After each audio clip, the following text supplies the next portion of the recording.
Selamat berjumpa kembali dalam layanan audio Sahabat Seperjalanan. Hari ini adalah hari Rabu 5 Februari 2025. Tema renungan saat teduh kita dengan judul Namanya Bukan Namaku. Firman Tuhan terambil dalam Yohanes 17 ayat yang ke-6 sampai dengan ke-8. Aku telah menyatakan namamu kepada semua orang yang engkau berikan kepadaku dari dunia. Mereka itu milikmu dan engkau telah memberikan mereka kepadaku dan mereka telah menuruti firmanmu.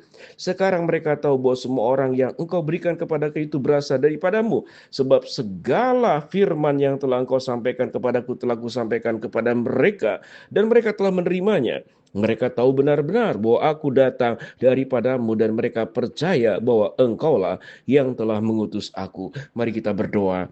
Bapa yang di dalam sorga, biar dalam kehidupan kami sungguh hanya menyanjung, meninggikan, memuliakan nama Tuhan dan bukan nama diri kami masing-masing. Dalam nama Tuhan Yesus kami berdoa, amin. Shalom sahabat seperjalanan yang dikasihi Tuhan, namanya bukan namaku. Sedemikian penting nama, sehingga tatkala mau kelahiran seorang anak, bahkan hanya rakyat biasa, rakyat miskin, rakyat jelata, dia tetap akan berjuang memberi nama yang terbaik untuk nama daripada anak tersebut.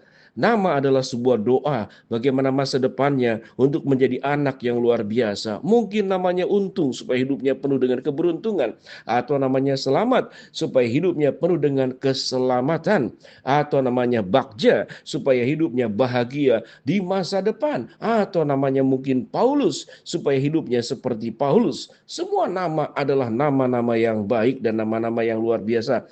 Sampai sekarang saya belum pernah ada yang memberikan nama anaknya Yudas Iskariot karena dia adalah pengkhianat. Kalau Petrus itu ada. Sahabat seperjalanan, namanya bukan namaku.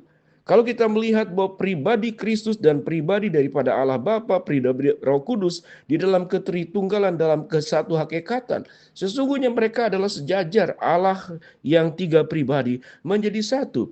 Tetapi yang menarik, seakan-akan ada percakapan bahwa Allah Bapa seakan-akan lebih tinggi daripada Allah Anak. Kita melihat pada ayat yang ke-6. Aku telah menyatakan namamu kepada semua orang, nama Bapa yang kau berikan kepadaku, Kristus dari dunia. Mereka itu milikmu, milik Bapa, dan Bapa telah memberikan mereka kepadaku, Kristus, dan mereka telah menuruti firmanmu, Bapa. Sekarang mereka tahu bahwa semua yang Bapa berikan kepadaku, Kristus, itu berasal daripadamu, Bapa. Sebab segala firman yang Bapa engkau berikan kepadaku, Kristus, telah kusampaikan kepada mereka, dan mereka telah menerimanya. Mereka tahu benar-benar bahwa aku, Kristus, datang daripadamu, Bapa, dan mereka percaya bahwa engkaulah Bapa yang telah mengutus aku, yaitu Kristus. Dari 6 ayat ke-6 sampai dengan ayat yang ke-8. Ada sebuah komunikasi antara Bapa dengan Kristus. Di sini berbicara tentang antropomorfisme. Sebuah percakapan dengan memakai bahasa manusia, seakan-akan dua pribadi yang berbeda. Dengan cara demikianlah firman itu disampaikan supaya bisa dimengerti oleh manusia yang memang terbatas oleh bahasa, yang terbatas oleh relasi.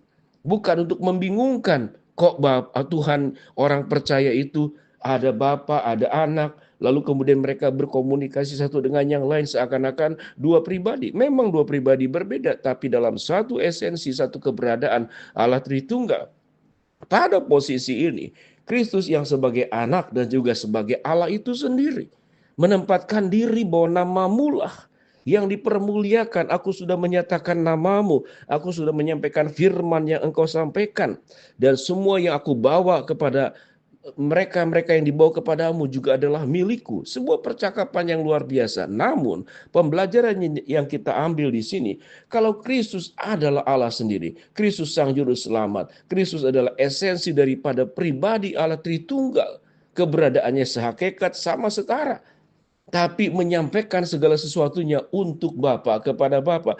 Lalu siapakah kita? Manusia biasa yang ingin meninggikan nama kita, yang ingin populer, yang segala sesuatu hanya untuk kita. Popularitas, pengakuan, hormat, kemuliaan kita raih untuk diri kita sendiri. Kalau kita melihat di dalam sejarah raja-raja di berbagai daerah di masa terdahulu khususnya, itu sangat diagung-agungkan. Raja dianggap dewa. Bagaimana mungkin raja dianggap Tuhan? Tapi bagaimana dewa itu atau tuh yang dianggap Tuhan itu bisa menjadi tua sakit-sakitan dan pada akhirnya mati dan meninggal. Itulah manusia. Nama Tuhan dipinggirkan, namaku yang dikedepankan. Di dalam sebuah kehidupan, menjaga nama baik itu bukan berarti mempopulerkan, tapi nama baik di sini itu bukan kemudian supaya orang menghormati, sujud menyembah kita. Tapi hiduplah dalam kebenaran, maka engkau sedang melakukan sebuah perjuangan menjaga nama baik sebagaimana yang kitab Amsal katakan. Menjaga nama baik bukan menjadi orang yang haus pujian, haus penerimaan, supaya orang menyembah seperti Herodes yang ingin disembah.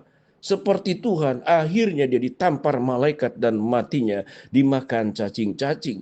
Bagaimana kita lihat Firaun, bagaimana kita lihat Nebukadnezar, raja-raja yang ada di dalam dunia yang melawan Allah, dihancurkan oleh Allah. Tapi Kristus yang dirinya adalah Allah, memiliki sebuah kerendahan hati, datang menjadi manusia kenosis, mengosongkan dirinya, menjadi sama dengan manusia, bahkan dalam sama dengan manusia, di atas sampai mati di atas kayu salib. Lalu siapa kita? Manusia berani menyombongkan diri, berani arogan, berani angkuh, dan menganggap diri lebih tinggi dari siapapun, bahkan menganggap diri lebih tinggi dari Tuhan. Ini sebuah keberdosaan yang luar biasa. Kitab Keluaran dikatakan, jangan ada padamu Allah lain, ilah lain di hadapanku. Engkau harus menyembah Tuhan Allahmu, Allah Abraham, Ishak dan Yakub. Allah di mana keturunan daripada Isai, Daud itu dari Daud, yaitu Kristus Sang Immanuel datang ke dalam dunia.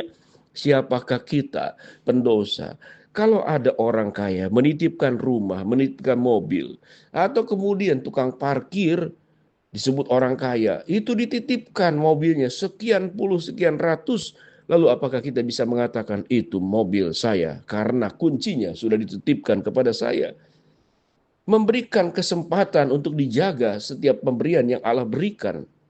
Kalau tukang parkir menjaga mobil yang parkir, maka hidup kita itu menjaga setiap kesempatan yang sudah Tuhan berikan kepada kita dengan sebaik-baiknya. Waktu kita, kesempatan, karunia, berkat, anugerah, nafas yang Tuhan berikan kepada kita, biarlah apapun yang kita perbuat semata-mata hanya buat kemuliaan Allah. Kalau engkau sebagai suami, sebagai istri, sebagai anak, sebagai orang tua, sebagai mertua, sebagai menantu, sebagai pegawai, sebagai majikan, sebagai pendidik, guru, dosen, sebagai mahasiswa, rakyat biasa, sebagai pemerintah, tidak ada yang lebih tinggi satu dengan yang lain di hadapan Allah. Kita semua pendosa. Semuanya diberikan karunia untuk menikmati hidup dan anugerah umum yang Tuhan berikan, dan anugerah khusus keselamatan di dalam Kristus. Semuanya adalah anugerah Tuhan. Sehingga ingat, setiap kehidupan kita selalu semuanya kembali hanya untuk kemuliaan Allah. Segala kemuliaan untuk Allah. Itu yang disebut dengan namanya.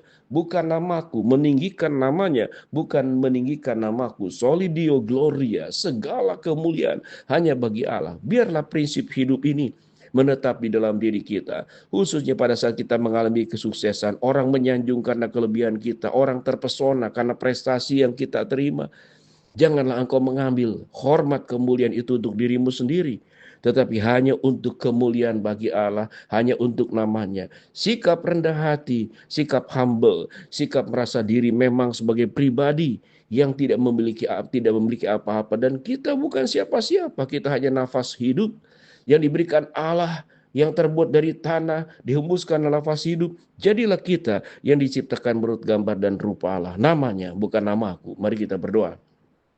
Bapa dalam surga, terima kasih buat kebenaran firman yang sudah kami pelajari. Hamba berdoa buat sahabat seperjalanan yang sakit, Tuhan jamah sembuhkan. Sahabat seperjalanan yang sedang menghadapi masalah, Tuhan bukakan jalan. Sahabat seperjalanan yang sedang berdoa mengharapkan sesuatu, Tuhan kabulkan dengan cara dan waktu Tuhan yang terbaik. Di dalam nama Tuhan Yesus kami berdoa. Amin.